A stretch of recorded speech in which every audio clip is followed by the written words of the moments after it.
केंद्रीय वित्त मंत्री निर्मला सीतारमण इन्होंने 2025 का देश का अर्थसंकल्प की घोषणा की है। इन सब पर बातचीत करने के लिए हमारे साथ है अतीत सांघवी, जो को चेयरमैन है आईएमसी के। सर, बहुत बहुत स्वागत है आपका आवाज इंडिया में। Thank you. सर, सबसे पहली बात तो बजट में आपको सबसे ज्यादा हाईलाइटेड पॉइंट्स क्या लगे, सबसे ज्यादा अच्छा क्या लगा? क्लियरली मास बजट है। सबसे ज़्यादा पॉइंट तो ऑब्वियसली इनकम टैक्स पे जो बेनिफिट सबको दे दिया है 12 लाख का, एक्चुअली 12 लाख प्लस 75,000 रुपीज़, तो 12,75,000 तक अभी तक किसी को टैक्स भरने की जरूरत नहीं है। ये अब तक का सबसे बड़ा इनकम टैक्स में राहत दी है। हाँ, की सबसे बड़ी एब्सोल्युटली अब तक की सबसे बड़ा है benefit. Overall 85% of tax payer will benefit on this. 95% of India population will not have to pay tax. Mass के लिए बहुत बढ़िया है। So it's a no brainer on this. लेकिन अगर बात करें कि जो 16 लाख से जो 20 लाख का जिनका इनकम है उनको 20%, क्या उनको भी राहत दी गई है? मतलब पिछले साल की तुलना में जिनका इनकम ज्यादा है, तो क्या उनको भी राहत मिली है इनकम टैक्स में? हाँ जी, दी गई हुई है। अराउंड 5% के बेनिफिट पे ईच ऑफ द ब्रैकेट पे दी गई हुई। तो सर, अगर हम बात करें कि भाजपा सरकार ने हमेशा आत्मनिर्भर भारत की घोषणा की है, स्टार्टअप इंडिया पर जोर दिया, ऐसे में इनकम टैक्स में तो राहत मिल रही है, साफ दिखाई दे रहा है, लेकिन जो आत्मनिर्भर भारत में योगदान दे रहे हैं, जो नए व्यापारी है, उनको इस बजट में क्या प्रावधान है? सो इसमें बजट में investment, last year budget was बहुत इंफ्रास्ट्रक्चर फोकस था। ये तरफ काफ़ी सर्विस फोकस कर दिया है। मैन्युफैक्चरिंग फोकस है बट सर्विस फोकस इसलिए मैं बोल रहा हूँ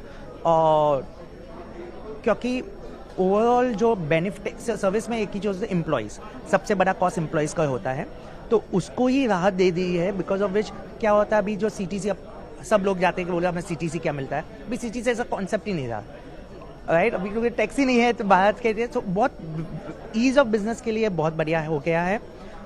सेकेंड, फ्रॉम एग्रीकल्चर पर्सपेक्टिव, काफ़ी लोगों को प्रॉब्लम था दैट एग्रीकल्चर फ्री है, एग्रीकल्चर वाले टैक्स नहीं भर रहे हैं। वो भी अभी क्या हो गया, most of the agriculture average income approximately 5 से 10 लाख तक है, वो उसको भी अभी भरने की वो तो भरते ही नहीं थे, तो उसके सामने ही हम हो गए। तो वो जो एंटायर कॉन्सेप्ट है एग्रीकल्चर इनकम वाले नहीं भरे हम भरे हैं, वो भी चला गया है, वो भी निकाल दिया है। जो हायर इनकम ग्रुप वाले हैं उसको स्टैंडर्ड डिडक्शन मिला है 75,000 का। Most of them will be in the new regime, old regime से निकल के न्यू रेजिम में हो गए हैं। तो उसमें इतना बेनिफिट नहीं है। इन्वेस्टमेंट में भी उतने इतना बेनिफिट्स कुछ चेंजेस नहीं किए। Long term capital gain, short term capital gain, उसमें टैक्स जैसे वैसे ही, एक्सेप्शन नहीं, कुछ एक्सेप्शन नहीं है। तो overall investment, when you do short term investment जो स्टॉक मार्केट को रिफ्लेक्ट होता है, वो कुछ डिफरेंट है नहीं। लेकिन जो सेविंग्स आने वाली है, जो स्पेंडिंग पावर बढ़ने वाला है, एवरी सेक्टर, हर सेक्टर को ये काफ़ी इनकम आएगा। ग्रोथ स्टोरी है, 3-4 क्वार्टर के बाद ये दिखाई देगा ग्रोथ स्टोरी। और पावर में, एजुकेशन में जो उसने क्या हो रहा है, विलेजेस में जो एजुकेशन है, वहाँ जो टिंकर लैब्स वो डालने वाले हैं, because of which innovation can start booming, वो ज़्यादा भी होने वाला है।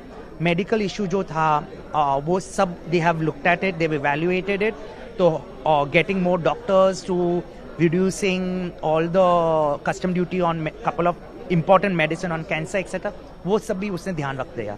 मेडिकल की और एजुकेशन की बात की, लेकिन एक आम इंसान का ये भी सपना होता है कि वो अपना घर खरीद सके। जब 12 लाख की इनकम तक इनकम टैक्स आपको नहीं देना पड़ रहा है, तो काफ़ी लोग जो है वो घर लेने की कोशिश करते हैं सबसे पहले तो क्या घर खरीदना भी अब आम इंसान के लिए जिसका इनकम है, क्या आसान हो गया? एब्सोल्युटली। सी, अब देखेंगे तो 12 लाख पे इन हैंड 1 लाख से 12 लाख इज प्रीडोमिनेंटली 1 लाख रुपया महीने का, राइट? आप ईएमआई में भी दर्ज हो, उसमें भी टैक्स बेनिफिट। पहले क्या होता था, ईएमआई लेते थे क्योंकि इनकम टैक्स में बेनिफिट मिलती थी, इंटरेस्ट। अभी वो नहीं गई, अभी चलनी चाहिए ही नहीं। तो ओवरऑल अभी वो लोन लेने की भी जरूरत इतनी नहीं पड़ेगी for that generation. Affordable housing जो है वो काफ़ी है। यू विल स्टिल, आपके हाथ में कम से कम 1.5 लाख जितना ज़्यादा आने वाला है। वो 1.5 लाख क्योंकि आप देखेंगे 51 करोड़ के घर तो ऐसे बिकेंगे, तो EMI भी कवर हो जाते हैं, तो उतना बेनिफिट दे रहे हैं।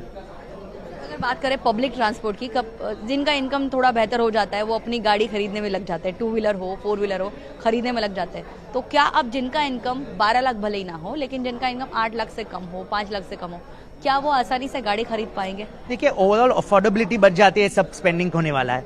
आप गाड़ी खरीदना, घर खरीदना, होटल में रहना, वेकेशन में जाना है, अफोर्डेबिलिटी बढ़ने वाली है, तो ओवरऑल ये सब बढ़ने वाला है।